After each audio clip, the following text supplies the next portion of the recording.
See what we can get on the bid. You? Yo. We're live on the radio right now with my man Pac-Man, Rich Culmer. What's going on, Richie Rich? Ain't nothing much, my brother. Just in here trying to get it together. I got to go to surgery this Tuesday, but I'm looking forward to. It's gonna be all right. All right, let's back So, up a little bit. You got surgery on Tuesday. Let's you got surgery. If you want to talk about it, it's up to you. yeah. What you got surgery for? I got shot 9 times. A tip robbery, a dude that I was locked up with. I sell weed. I live off of $1,000 a month. SSI. Because I had injuries before this, and it went ugly. He died, and the two of us got shot. I got shot 9 times. He got shot twice or once, and somebody else got shot. And I'm a victim. In a temp robbery. Got you, They, got you. they came all the way from DC. And I take it this must have been recent, based off of the fact that you got surgery or It was, resurgery. it was March 30th of this year when this happened. It was the last day of Ramadan. I'm Muslim, and the brother was Muslim. And the street things that say you're to a Muslim. His blood is on his property. And he tried to take that. Right. And God is the best of planners. He planned on robbing and killing me, and then he wound up passing. And I pray for him for the simple fact that Prophet Muhammad said, "You're not a good Muslim until you love for your brother what you love for yourself." And what he's going through, I wouldn't wish that for nobody. Amen. So Got you on that. So now, let's tell everybody where they might know you from, or when somebody would think back in the day, as far as Richie Rich or Pac-Man. How did you get your name? Where did you come from? Richie Rich was a name that I earned in the street. I was a hustler. I come from. Let me start from the beginning. I come from a mother with a ninth grade education. They came to New York, wound up owning a candy store, 3 bars, and taxi cabs. So I grew up kind of privileged in a neighborhood that me and Oreo grew up together, same block. You mean And Ghetto Man After Dark, right? Because you say yeah, Oreo, unless yeah. they was hanging with us, they ain't gonna know all that. Okay, well, Ghetto Man After Dark. We grew up in the same block. Sometimes we lived in the same building because I had a great aunt that lived in the building he lived in. And my sister had a godmother that lived in your building. Exactly. Yeah, I'm in 550. He's in 560. there you go. We had Spoonie G in 550 and Kumo D in 560. There you go. And we grew up with them. Yes, we did. I grew up little fat boy, and when you're a little fat boy, and you have fears of fighting, and I can always fight, but I always had a fear fight. You get picked on, all that, so you have low self-esteem. So these are the things that drove me to the streets. Me having low self-esteem, wanting to be wanted by people that really care about me, and not understanding life for what it really is. So now, I start to, gravitate to the streets, and I was good at it. A lot of people say that the crack thing started here, started there, but I orchestrated myself. The Amsterdam part of 144th Street back in like '84, where it was only 147, 148. And two of my young boys, may Allah be pleased with them. Kirk just died, and Tutu. They used to come Kirk through, Flirt. and we used to get high. Like in our block, that's what we did. We got high, all kind of shit. So I'm seeing these young niggas coming by with silk and stuff like that, linen, fat pockets. So I'm like, yo, what the? So then I found out. I stopped getting high, and I started with a half an ounce, and in a week's time, I was getting a half a key, and then from there was to the moon. I had 13 people working for me in the block.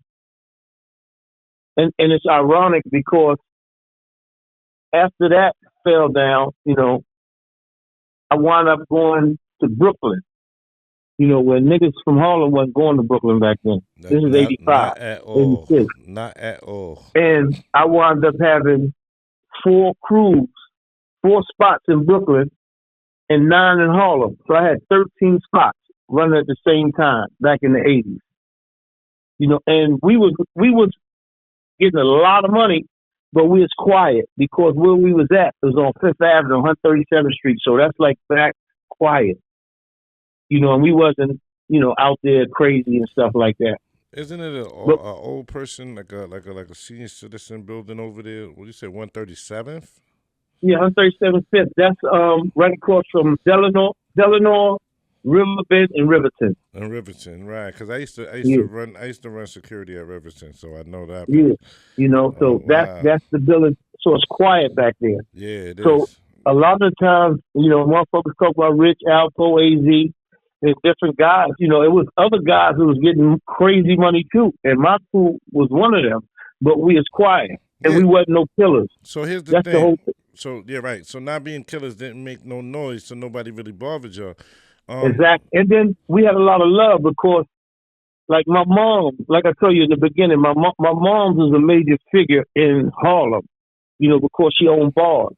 Right. So everybody, the gangsters knew me from my mother because my mother was a gangster. Hello. You know what I'm saying?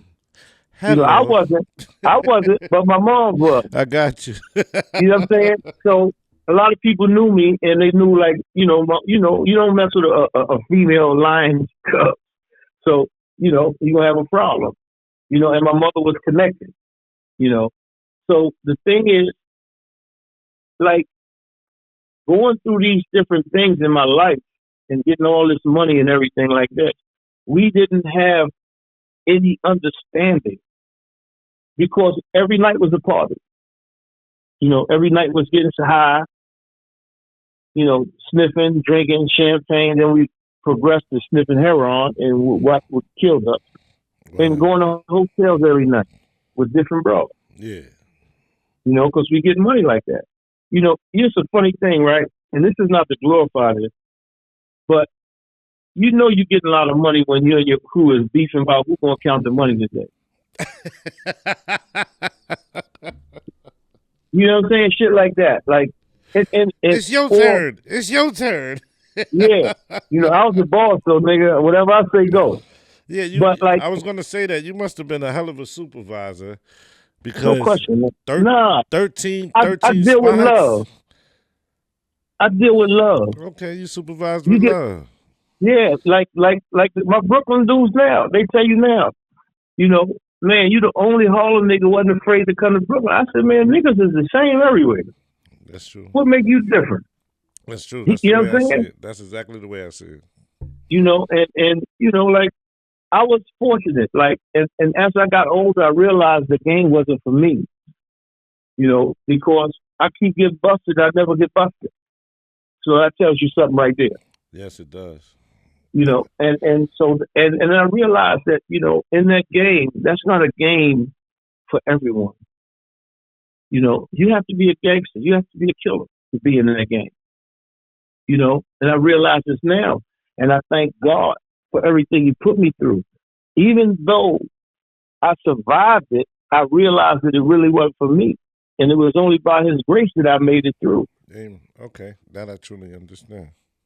You see what I'm saying? Yeah, just to tap in a little bit, being a kid and seeing all of that go down in 79, 81, 82, 83, and by 84, because I remember when the freebase thing started happening, and remember Mike and Chuck, the smoke shop around the corner, they used to have the pipes and stuff out front. And they had the bottle. Right next to. That's why I bought my bottle truck. Right, yeah, exactly. Right next to the video games. And KP Kong. Right next to the candies. Yeah, and KP Kong. Yeah. KP Kong was back then. Yeah, KP Kong was right there. Yes, the sneaker store, athletic apparel, and all of that stuff. And that was before all them blue jeans and all that. KP Kong. First it was Ziggy. No, first it was Ziggy Okay. on 142nd and Broadway. It was Ziggy. There was some Puerto Rican brothers, Yeah. and they had another store called Executive Fashions right on the same block. I think I remember They were Executive Fashion. yeah. You know the kid that's down with Jay-Z, OG Wan Okay. and Gogo. They worked in there as little kids. Oh, okay. There was Wow. my little youngin. Wow, that's crazy. Yeah, yeah. You know they from the block. They from the block? Yeah, they from 142nd, Oh, 141st, Riverside. okay, So okay. so after Ziggy's, it came KP Kong. Then after KP Kong, then you got all the Blue Jean and all the other stores. Right. But that was how Yeah. I we grew saw up. Ralph Sampson at when he got down with the Rockets. Saw Ralph Sampson and had him sign the he was pushing the Etonics back then, the Etonic sneakers and apparel.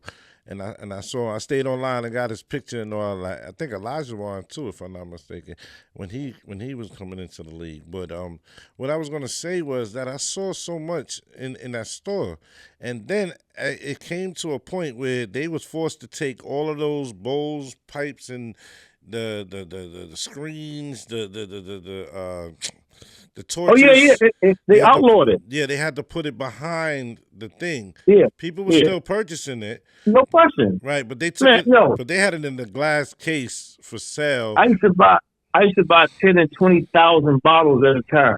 Oh man! Shout out That's to Chuck maybe and 2 or Mike. 3 times a week. Damn. You know what I'm saying? Maybe Yeah. 2 or 3 times a week. Yeah, they had a supply. You hear me? So, Yeah, and I no, used to work in no, there. but I used to work in there. I used to clean the games down, clean the shelves, clean the glass shelves, sweep out front, and spray out front. yeah, yeah. We had a good community. Like our block was like a family block. Certainly was. You know, we even had 2 dogs.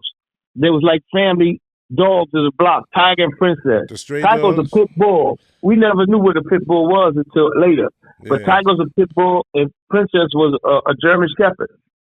And any dog come through there, they own them. yeah. And we was You the know, like same way. it's We like was a the same way community. about people. We was the same way about people. Exactly. You Yeah, can't come to like that block doing whatever. yeah, with no bull because we gonna form Voltron. You know, Oh, but we that's wasn't crazy. killers. We wasn't killers. You know, we was fighters. We wasn't killers. That's true. You That's know, true. That's so true. and you know that was probably why God has blessed me so much because I didn't, you know, and I could have taken on that role. But something my mother always told me: never take something you can't give because God will never forgive you. And I always been like a spiritual person. Mm, You know, so no matter what money, you know, I wouldn't only if it try to hurt me. That's it. right. So that You was know, my thought but process, seeing all that go on. It was like, man, if I ever got in the game, I would have to take people out. And I knew that from that young, that's what would have to happen because you got your own boys that would sit there and plot on you. You know, that's the only one thing can get you. Your enemy can't get you if you're on point.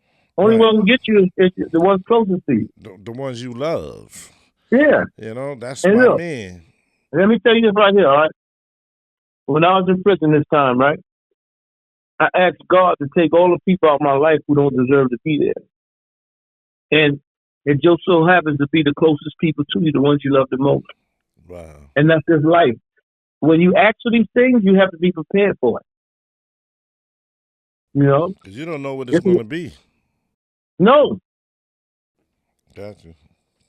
you know it's going to be because he's taking the people out of life that don't deserve to be there. Right. Let me ask you a question. How Mm-hmm. big did your operation go? Like how like land wise, how far did it go? Right. I had back at that time. See, because it's like 4 or 5 different times that I got a lot of money. Oh, you just I kept. got 3. I did 28 years in federal prison. I did 3 federal bids. And what I'm telling you is what happened before I went to the feds the first time. Okay, this is the first See what I'm run. saying? This is the So first run. yeah. So no, that was the second one. The first one was 144. Okay. Now what? Now tell Second us one, about what happened on 144th. I don't think the people know. They might have seen it on CNN and wasn't sure what was okay. happening. So go ahead. They rolled up It was so bad. They rolled up in the city buses and blocked the block off and just start locking everybody up. On a city block from Amsterdam to Broadway, they came in with 2 city Buses. buses. And blocked the whole block off so nobody can't get in or out. And then just start arresting everybody on the block. Yeah. That sounds like the Enterprise, man. Yeah. You know, and look, but it was funny because I wasn't there that day. I seen it on TV in my crib because I used to live I've been on my own since I was 18, 19. I lived up in the Bronx. Oh, wow. So I wasn't there that day. And what was crazy, right? At that time, I wasn't doing all that great. So after that night, I went down. After everything was all set, about 3 o'clock in the morning. So me and some niggas went in some trunks of cars on Broadway that we know these niggas usually keep it. Oh. So I think I found about 4,000 or 5,000. I pocket that. Then I found some coke. And I shared it with motherfuckers. You know what I mean? But, you know, at that time, it was just money everywhere. Like, at that time, right, it was nothing for 1,000 keys to be sold on 144th Street in a day. Because you had so many different crews, and niggas was coming from everywhere. See, this was before everybody was really on to it. You know? Right. Manhattan was the plug. Harlem was the plug. Washington Heights was the plug. Yes. Yes. And they came from everywhere. You know, you may buy 10 here, 5 here, 100 here, you know, and it's a whole bunch of different crews, but they got it, you know. And this is when they had started running up on people's moms and grandmoms in the block. Yo, I got it. They couldn't even speak English. Yeah. So, and it was crazy, right? Because they used to be in front of my building, and I'm hustling. So I used to shoot out the window and make them go. So one day, they're in front of my building. I shot out the window. Big L 357. So the police came. So my mother was coming in. So they was pointing at the window. So my mom's like, "That's my house. Ain't nobody up there." So when she came up, I'm hiding and she's like, "Boy." No, because look, if you doing something in front of my building, the police jump out, I'm coming out with a big package. I'm going to jail. Right. No, you know, you got to respect me. This is my block. This is my building. Gotcha. That's why they moved down the block across the street. Gotcha. You know? Yeah. But you know, there was a hell of a time though, man. I remember. You know? Listen, I remember the times where y'all used to give me money to go to the store to buy in the summertime and buy popsicles, boxes of popsicles for all the kids on the block. And I used to go to the store, and it seemed like Charles used to always pick me, right? So it's like my man used to always pick me to go to the store. And I go to the store, and I come back with 2 boxes, whatever. And he said, "All right, give him his change back." And he'd be like, "Yeah, now pass them out to everybody. Make sure everybody get one." And as a responsible kid, I used to always do that. As little as I was, like I used to always do that and make sure everybody got, you know? I used to take all the little kids to the ice cream truck and buy them all. Yes, I remember that. I used to take them to the pizza shop, buy them pizza and drink. And listen, it was just we was something that you living in a did 'cause time. it was a family. But we was living, you know, it was a family. But we was living you know, in and a then time. when you do that, No, what I the was saying, mothers. I'm sorry. Hmm? What I was trying to say is that we was living in a time that some households, we didn't know where the next meal was coming from. Yeah. So you don't know how much that impacted those kids when you don't know where the next meal coming from. You just outside playing, and somebody come through like, "Oh, let me take you to the pizza shop," or "Let me take you to No, but the you know, ice cream shop." I kind of knew early because my mother had money, and we always had everything. Right. And when I go to my friends' houses, I could see. Got you. So I understood. Right. So it's always been in my heart. Like, you know me, I always been a person that, you know, had a good heart and always did right by people. You know, and this is why God still blessed me. Look, I got a book out after getting shot 9 times. Right. You know what I'm saying? I didn't let it keep me down. You know, and this is the mentality of people that understand you can never quit. You get knocked down 9 times, get up 10. Just keep going. Just keep putting one foot in front of the other. You're gonna be all right. Everything God makes, He takes care of, and everything on this earth has a purpose. And if you think I'm lying, check this out. You're 1 out of 5 billion sperm cells that make. Check out that. Just comprehend that for 1 second. Hold on, I gotta let it sink once I stop laughing. You 1 out of 5 billion. We're blessed to be here. No, you have a purpose. But the Yes. whole thing is you have to find your purpose. See, it's about embracing your journey. A lot of people is, oh, why me? Why? No, why not you, man? The people God loved the most, he put through the most. Amen. So what you have to understand is that everything he puts you through is preparing you for what he has for you in the future. It's like I tell people, you don't miss opportunities. God's just showing you opportunity you can have if you do what you need to do to have it. You have to be prepared when God gives you stuff. This is why he don't give you the stuff that you ask for. Imagine if I'd have become a billionaire when I was that age. Yeah. I would have killed myself. Every night was a party. You know, we were fucking all kind of women with no condoms, all kind of freaky shit with a whole bunch of different women. You know what I mean? I've been dead probably. Yeah. So when God does something, you may think it's bad for you, but like he said, you may dislike something that's good for you and like something that's bad for you. And when you pay attention, you understand. But back to in them times, right? You know, with having 9 spots in Harlem and 4 in Brooklyn, my Brooklyn niggas had so much love and respect for me. Whenever they came to get their work, they gave me their gun. Like, yo, they put their gun down. Yo, all my niggas carry guns. You know, out of respect. You see what I'm saying? Mm-hmm. And like this shootout here, this is the second time I've been in a shootout that close. You know, over there, 137th and 5th. You know, so I got history of, and I OD one time over there. Was dead. Okay, you OD'd over there? You had a Yeah, bad, I you had had a bad pack, or I'm you gonna tell just you, couldn't? I'm gonna tell you what happened, right? I was just coming home from Rikers Island, and I was out on $25,000 cash bail. So my crew is still in the street hustling. So I go right back to the crew. So we bagging up, we getting high, everything. So I'm super, super ski. So my man gave me something to sample. It took a 40, took a 1-on-1, Mm-hmm. and I woke up dead. You know, my brothers over me crying. They hit me at 13 of solutions, defibrillator, all that stuff. And it was crazy because I used to, all my Brooklyn niggas snipped up, young niggas. Mm-hmm. And I used to be hard on them about it until God afflicted me with it. Then I understood. See, like, you have to understand that things that God puts you through is for a reason. Nothing he does is not for no reason. You see what I'm saying? Wow. Everything is preparation for your future if you're paying attention. If you're paying attention. You know, because look, let me take this right here, or this is what I figured out. When God says not an atom's weight of pride can enter the paradise, that means no negativity. And you can't even see an atom. No negativity, even that minute, can enter. So if you harboring any of that stuff, you can't go. You can lie to me, but you can't lie to God. He knows what's in there. Right.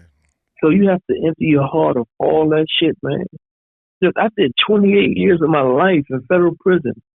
I done been rich a couple times. Lost businesses, houses. You know what I mean? Been crossed by friends and family. But I'm still all right. I'm at peace. You know, because none of that matters.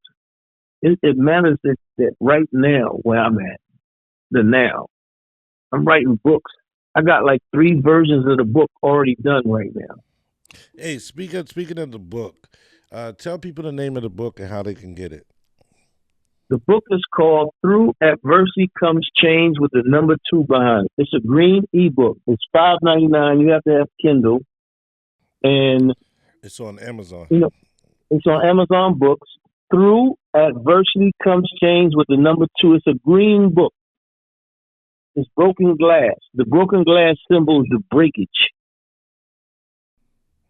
All right. You see what So I'm saying? yeah, I got you. So that's where y'all can get it on Amazon. You got to have Kindle. It's an ebook, the green ebook that says because. And tell them the reason why you say the green ebook. Because I had by mistake put like three different other books on there, the So same there's name. different So I had to colors. put two or one. I just chose two because the paperback will be coming soon. So that will be one. That would just be through adversity comes change. Got you. And you know, also you said in the promo that I'm running on the station right now, you said something according to the effect that you had a organization called Through Adversity Come Change. Oh, yeah. Let's Tech, speak on that. all right, tech is the foundation, right? This last time I did time in federal prison, I got an honorary master's degree in business from Baylor University through the Venture. I created 30 apps, devices, and business concepts in my foundation, which is called TAC, Through Adversity Come Change, which consists of 5 principles, 3 articles, 1 healer. And the healer is helping everyone accept, achieve, and appreciate love. And this is what we're missing in life. You know, no matter what I've been through, I still stay humble because I know there's a God and He got my back. And I know that I ain't going to die until He send an angel of death for my soul. So no matter what, I just took 9 bullets. I didn't feel not one of them by the grace of God. You Yeah, understand what I'm saying? So I that's already big. understand, man. Like I'm here for a reason, Mm-hmm. you know. And this TAC is just not a brand; it's a movement. Got Because I also got the smart thermos, which has the TAC logo, you. Okay. helping improve the world. And then we have the disease detection device, which is going to take like 5 years, and that's together we heal the world, you know. And so forth and so on. Like I tell you, I got 27 other things. I got about 11 business plans that I did when I was in there. So I kind of understand the business side and the money side, you know, and this is what they don't teach us, Right. you know, and it was a blessing that I even got in the classes. I almost missed it, you know, and like I said, it changes your whole mindset about money and everything like that, about business. Right. And this Right. is the things that we need to teach our kids. You know, I was just fortunate to have a mother that was in business, so she taught us different things. You know, like I was on the phone with a friend of mine. We was in a joint together. He's washing clothes. He's going through it like, oh my God, what? Like he don't even know how to wash clothes. Right. He did 20 years in federal prison, and you still don't know how to wash clothes. That doesn't make sense. You know, but it happened. Right. You know, we have to learn to be uncomfortable with uncomfortability. See, right now we're comfortable with uncomfortability. But we have to learn to be uncomfortable with the uncomfortability so we can become comfortable with comfortability. You know, it's a sacrifice. And you totally get that If sense of nothing changes, urgency. nothing changes. Huh? I said you totally get that sense of urgency when you're uncomfortable with being uncomfortable. You totally get Yeah, that sense of urgency that yeah, something has to change. exactly. It's just like what's going on right now in this country. It's a sense of urgency, you know, and it's just sad. You know, there's no scruple, morals, and principles. You know, and what's crazy is how it's just being like, well, it is what it is. You know, it's just sad. But you know, back to those times, and see, after those times, I went broke. This was after the 13 spots, right? Mm-hmm. Because we started sniffing heroin and fucked everything up. Me and my whole crew was 4 of us. You know, we lived together, everything, and it's 4 bills every night. You know, with the cold, the weed, the champagne, the hotel room, all that shit adds up. You doing that damn near every night, even when you're getting a lot of money, Yeah. because you're not just doing it for you, doing it for 4 people, 8 people actually. Because there's always a broad with one of you. No question. Without a shadow of a doubt. We ain't doing no solo. Hey, yo, you know it's crazy, right? I'm gonna give you a quick story. We driving, right? Now we had some nice cars. We had Jaguar, Benzes, Jeeps, Audis, customized van, or we had all kind of shit. So one day we driving in the Jaguar. These bros see us. They don't say nothing. So then another day they see us driving in the Benz. They pull us over like, yo, was the guy who was driving in the Jaguar? I said, yeah, that's one of our cars. They're like, yo, can we come? So we tell our two boys, y'all go up to the crib and do what y'all gotta do. So they fighting over who gets in the. I'm like, hold up, you gonna break their handle. So they wound up getting in. So we go up, we on 144th, 145th, and 8th. So we turn up to 145th Street. We going straight to the hotel, Jersey. They talking about, nah, we want to go shopping. We was like, get the fuck out of here. We wound up beating our boys up to the crib. Yeah, shout outs to Joel and Lauren Page. He does those. He used to do those gold digger videos where, but it's so funny. You was doing it way before him. He got out and Yeah. he found it. He got out of jail and he found his lane. And his lane was he got all these fancy cars, and he'll go out and drive the car, or see somebody in the gas station, or play as a Yeah, bum. I watch You it. seen him, right? Yo, Mm-hmm. in London do it too. You know what I mean? And then the broad ain't Yeah. got no You interest got in the them. kid topic. You got the kid topic. He Yeah, do it. and Nate, I think that's his name, Nate. Yeah. Yeah, Nate does it too. And it's so funny how women are attracted to nice cars. Like, we never put that to the test. But you, apparently, y'all was just doing your thing, and you wound up, getting them gold diggers. They want to go shopping and all that, and you Yeah. kicked them out Man, the man, get joint. the fuck out of here. You put them out. You know what I mean? But Yeah, we had good times though. Like we really ain't had no real beefs, man. Niggas tried to stick us up though. That's when I had the other shootout. I wound up shooting through the wall at a nigga. Wound up hitting him on his way out. Nigga dropped the Uzi. We wound up getting busted with the Uzi. wow. But you know, it is what it is. Like that's part of that life. That's what the part I tell you that I really understood that it wasn't for me because that wasn't my spirit. Like you got some niggas their spirit is to kill. Yes. You got other niggas their spirit is to be peaceful. My spirit is to be peaceful. And let go and let God. Now that I understand after 28 years of my life and losing my whole family and everything, you know. Now, so now, So let's talk about that. When it comes to yeah, prison life, you lost 28 years of your life. But mm-hmm. what was happening in the times that you was locked up? Like in the different um, bids that you did. well, the first bit, mom was still alive when I came home. Okay. Second bit, mom was still alive when I came home. This bit, mom was dead. Gotcha. You know what I'm saying? So everything changed. The dynamics changed. Like I had just spent with my brother over 40,000 redoing my mother's crib. Wow. Because they had redid the building. So now my mom died. My niece wrote me, "This is my house now. You can't come live here no more."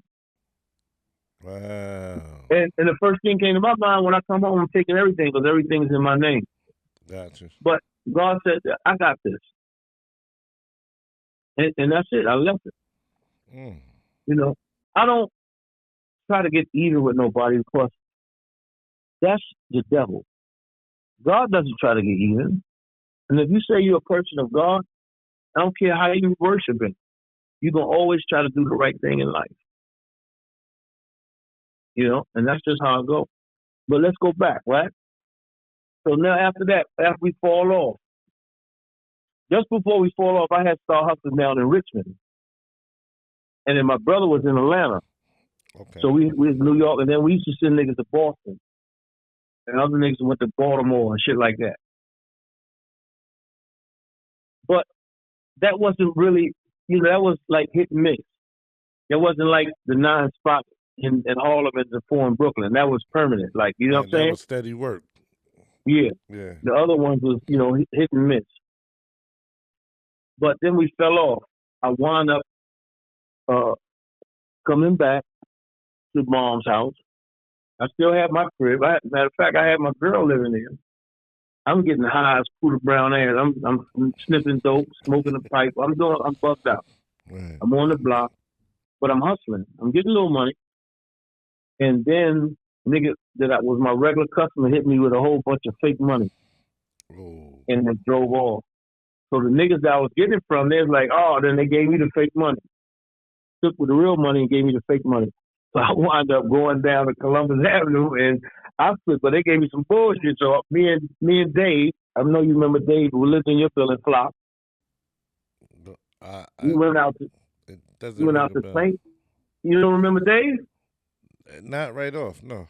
Fifth floor, Nanette and Rhonda's brother and Stephanie's brother. I thought that was Eric. No, Eric is Sixth floor. No, Eric, sixth floor is the Clyburn. Clyburn, right. Yeah. The fifth floor is the Williams. Right. Sherry and Rhonda. Sherry, Miss Dot, Rhonda, Winnie. Who was the Grandma? brother? Who was the brother? Dave, Flop. Yeah, I know who you're talking about. Dave. Nanette, Rhonda, Stephanie brother. You know, I lived on the fifth floor, right? Yeah. I know the apartment. I know what you're talking about. Yeah. So let me finish. So, we went to Plainfield, New Jersey with our boy Frank and them, and Barry. Barry used to live in New York. He moved out there. He grew up with us. And the Jersey niggas used to come to New York and cop and shit. So we always cool with them. So we went out there, sold the shit, come back, and we got short money. So I go to the people because, they give me what I want. They always come back to the money. So this time, I go get 300 grams and 125 grams of cook. I'm gonna break out. I'm gonna come back paying their money, but you know what I mean? I'm gonna break out. And the feds wound up following me and bust me. I wound up getting 17 years, 7 months on that case. Wow. I did 11 years on that. So now I come home in 2000.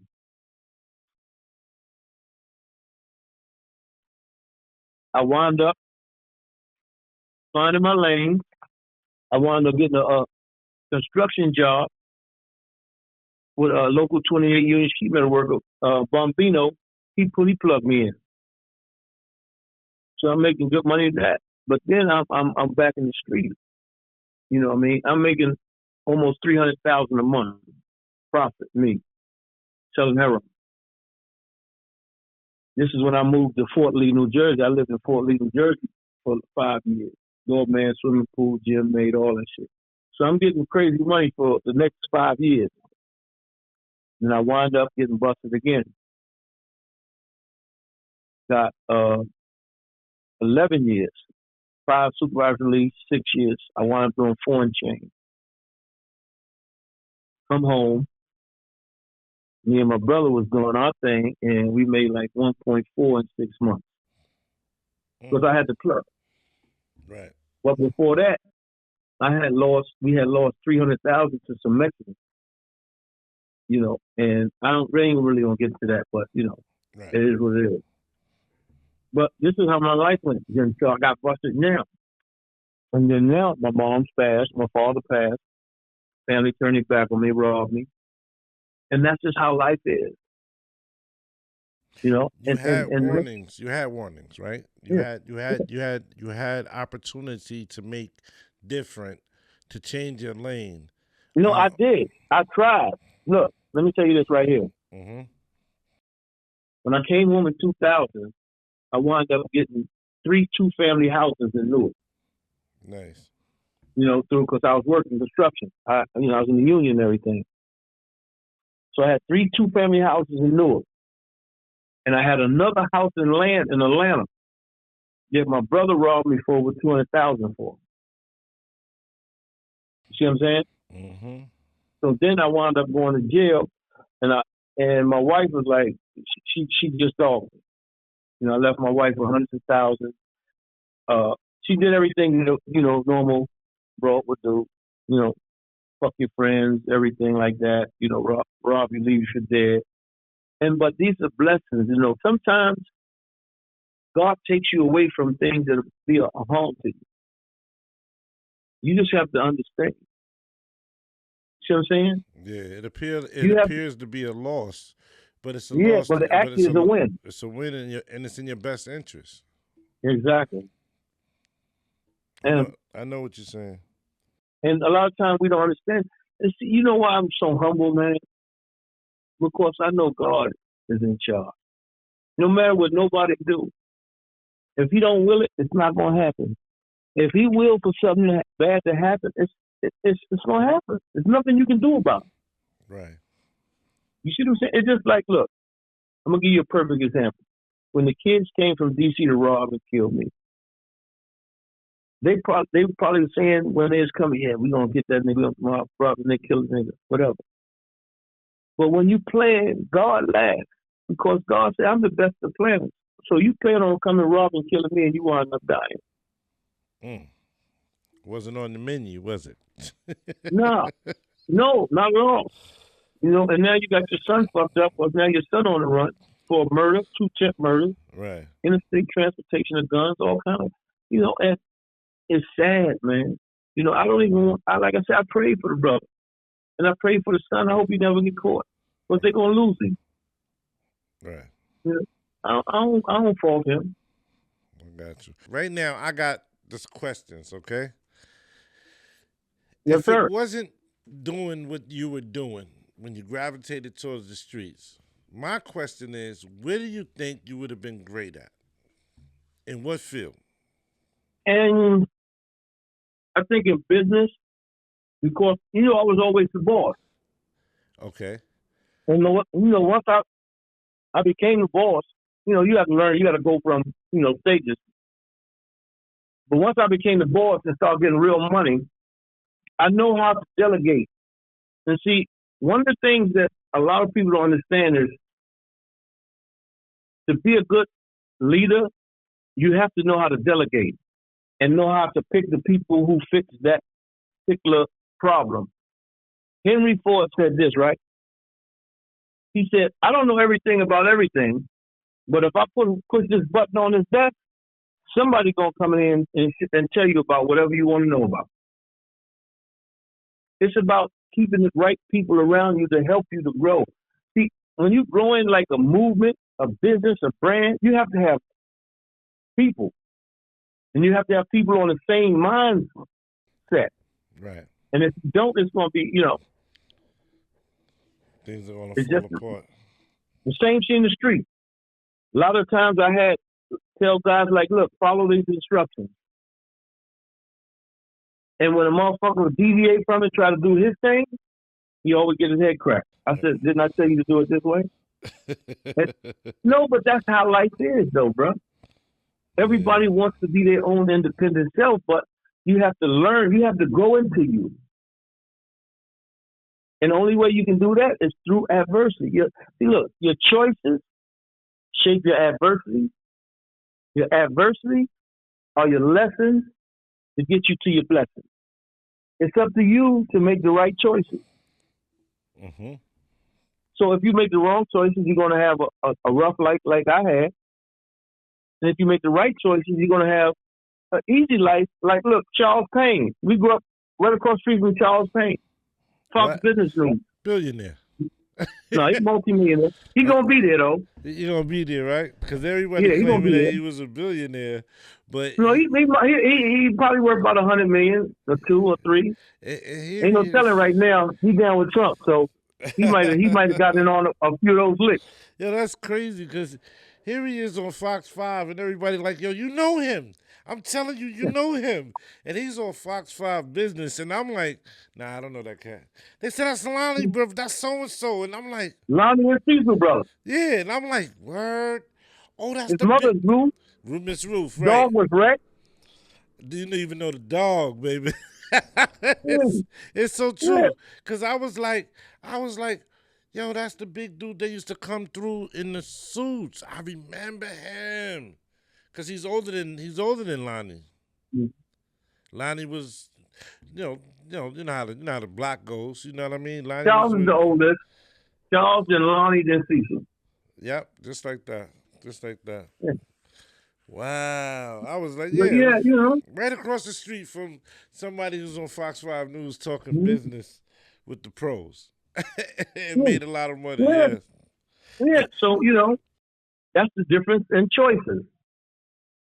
You know, if I would have went that way because my mom had money, I've been to 7 countries numerous times. I've been to every state in the United States except Hawaii and Alaska. gotcha. So I understand. I've traveled. I understand the world. So business would have been the thing that I would have probably been really good at. Mm-hmm. Yep. So that would be the area you'd have felt like you did the best in, Hmm. cause that's where the money at. Yeah. Gotcha. That makes sense. That makes sense. Um, one of your truest passions that you may have found out throughout the course of the adversity that you have faced. What were some of the passions that's close to your heart that you found out after your incarceration time? Such as like what? Give me an example. Um, such as saying stars or loving the fact of being at peace. Just finding Okay, I got you. I got certain you. things. No, the great. My thing is my connection to God. Okay, Most important. And the second is finally listening. gotcha. You understand what I'm saying? Yep. Finally listening. So do you believe you got more spiritual, or you felt to get No deeper in question. spirituality every time after incarceration, where it became more of a passion to you to be obedient, to be and to be more aware? Because you said It, something earlier that was really really fascinating when you said that God is always setting you up for your future. So, basically, you have to, if you're paying attention, you would know where to go. And I believe that same ideology, because I've been through a lot of stuff where sometimes you get knocked down, and then you find yourself a couple of years later in the same situation, and you get knocked down, and then as long as you keep coming back, it's going to keep showing up until you conquer it. And then when look, you conquer it, you realize, okay, what's the next thing? I'm ready to go. it's gonna be a look. Like in the book it says, you stop asking why and start asking what's next. Right. Because Exactly. there's gonna always be an adversity. Yep. The whole life is a test. This whole thing is a test.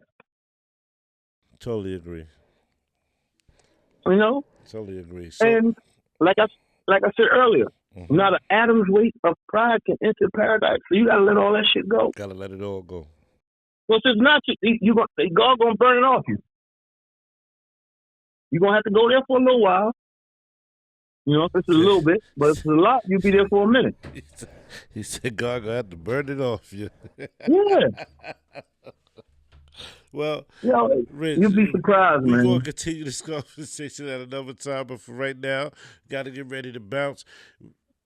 All Every right, my brother. everybody can check out Rich Culmer's book. Through Adversity Comes Change 2, the number 2, the Green Book. Most definitely on Amazon. It's an e-book, and you need Kindle in order to get it. But we want to thank the brother for coming through. We really appreciate you, and we can't wait until the next conversation. This was exciting. I love it. I think I need to get the movie rights. Ah, let's ah. let's have that discussion. A day in a Hey, life. hey, of me, right? Yeah, no doubt. Man, That's real talk, man. But thank you for coming by and hitting us up, and we appreciate that. that's Uh, what we do. all right. That's what So, we do. so on that note, I'm gonna say holla, holla, holla, and let's discuss it. Thank you. Peace. Peace.